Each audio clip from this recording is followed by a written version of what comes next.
правиш пак тук, сестро? Виж, мама ми подари нова играчка.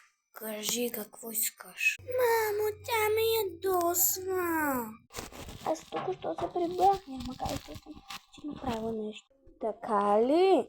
Значи ще ядеш бой. След това ела да си поговорим. Имало едно време, да, принцеса, която се казвала Рапунцел.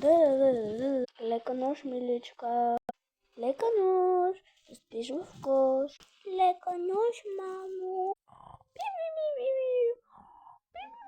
И така, какво си направила на сестра си? Нищо! Казвам ти истината, нищо! Ох, добре, лягай си. Стръжка, що излага, че съм направила нещо на теб? Не съм лагала. И загласих лампата, че ми ядосваш вече.